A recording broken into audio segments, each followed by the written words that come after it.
نبی اکرم صلی اللہ تعالیٰ علیہ وآلہ وسلم کی حیات مبارکہ کے بارے میں اللہ تعالیٰ نے قرآن پاک میں فرمایا کہ لَقَدْ كَانَ لَكُمْ فِي رَسُولِ اللَّهِ أُسْوَةٌ حَسَنَةٌ، فرمایا بے شک تمہارے لیے رسول اللہ کی زندگی ایک بہترین نمونہ ہے۔ یہ آیت ویسے تو اپنے عموم پہ ہے، نازل خاص وقت پہ ہوئی تھی۔ یہ آیہ مبارکہ غزوہ خندق کے موقع پر نازل ہوئی ہے۔ اس موقع پر جب سارے کافر اکٹھے ہو کے مشترکہ انہوں نے پروگرام بنایا کہ اکیلے اکیلے جاتے ہیں، مسلمانوں سے جیت نہیں پاتے، اکٹھے ہو کے مدینے پہ حملہ کرو۔ وہ سارے اکٹھے ہو کے مدینے پہ حملہ آور ہو گئے، اور یہاں حال یہ تھا کہ سردی بڑی سخت تھی، اور دوسرا منظر یہ تھا کہ قحط کا زمانہ تھا، فصلیں پوری طرح پک نہیں سکی تھی، موسم بھی سخت اور بھوک کا عالم، اور پورے کفر نے یک بارگی حملہ کر دیا۔ نبی پاک علیہ السلام نے صحابہ سے مشورہ مانگا۔ آج کل لوگ مشورہ نہیں دیتے، کبھی مانگ لے تو حکم ہی دیتے ہیں۔ حالانکہ مشورہ وہ ہوتا ہے رکھا بھی جا سکتا ہے اور چھوڑا بھی جا سکتا ہے۔ تو آج کل لوگ کہتے ہیں کہ میری مننی نہیں سی تو پھر میں نے پوچھا کیوں سی؟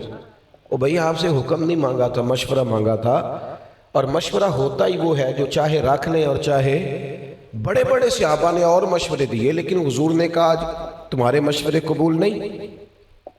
حضرت سلمان فارسی رضی اللہ تعالیٰ عنہ نے مشورہ دیا کہ یا رسول اللہ صلی اللہ تعالیٰ علیہ وسلم خندق نہ کھودے، بڑی خندق کھودتے ہیں، اس میں آگ جلاتے ہیں، اور اتنی چوڑی کھودیں گے کہ اگر گھوڑا دوڑ کر بھی آئے تو اسے پھلانگ نہ سکے۔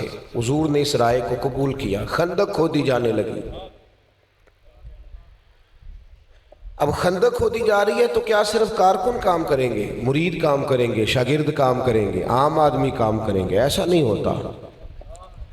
قوم کی اپنے لیڈروں کے درمیان، پیروں کے درمیان اور بڑے لوگوں کے درمیان تفریق ہی اس وقت پڑتی ہے جب وہ دیکھتے ہیں یہ بڑی موج میں، ہم بڑی تکلیف میں، پھر فرق آ جاتا ہے۔ کسی جگہ جماعتوں کے لوگ کارکن تو بنتے ہیں پر قائدین سے مخلص نہیں ہوتے، کیونکہ وہ جانتے ہیں یار یہ تو کچھ کرتا ہی نہیں، صرف لیڈر ہے۔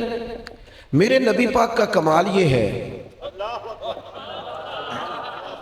کہ رسول پاک علیہ السلام نے جو کہا ہے وہ ذرا کر کے بھی دکھایا ہے۔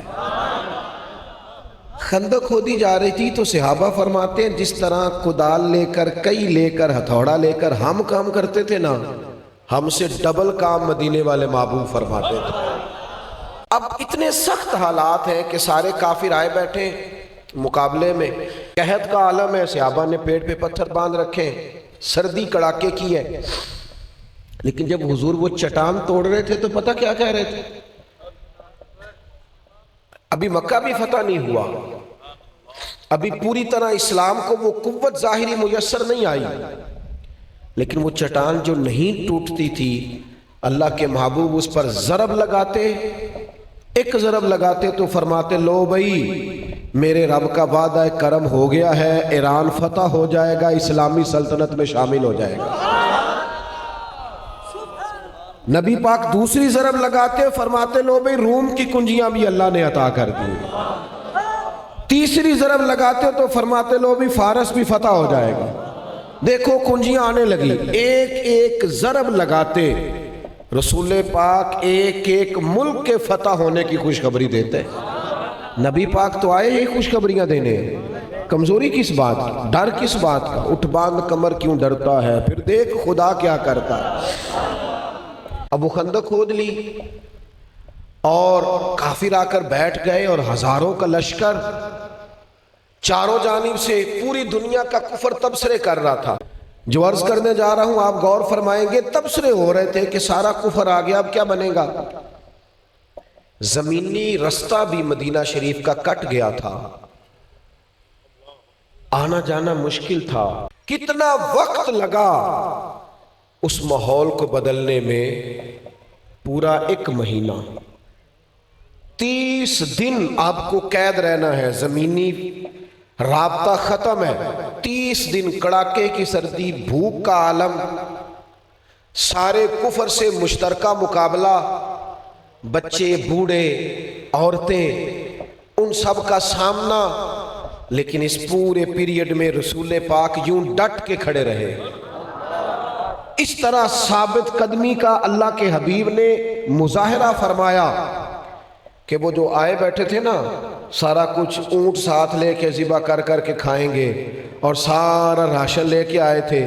جو قید تھے، جن کو بظاہر قیدی کیا ہوا تھا، گھبرانا انہیں چاہیے تھا، گھبرا وہ گئے جو باہر بیٹھے تھے۔ یہ سارا طوفان ٹکرایا اور مسلمانوں کے حوصلے سے ٹکرا کر چور چور ہو گیا۔ ایک دوسرے پر الزام دھرنے لگے، تو نے ہمیں کہا تھا چلو فتح ہو جائے گی، تو نے کہا تھا بڑی جلدی ہم کامیاب ہو جائیں گے۔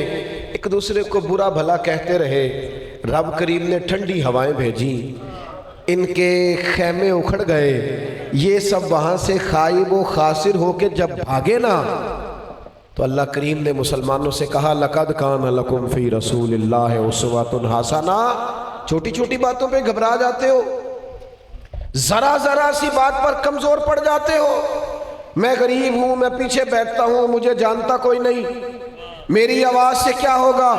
ذرا ذرا سی بات پر کمزور پڑتے ہو۔ لَقَدْ كَانَ لَكُمْ فِي رَسُولِ اللَّهِ أُسْوَةٌ حَسَنَةٌ۔ ادھر آؤ، مدینے والے محبوب کو دیکھو، تمہارے لیے میرے نبی کی زندگی بہترین نمونہ ہے۔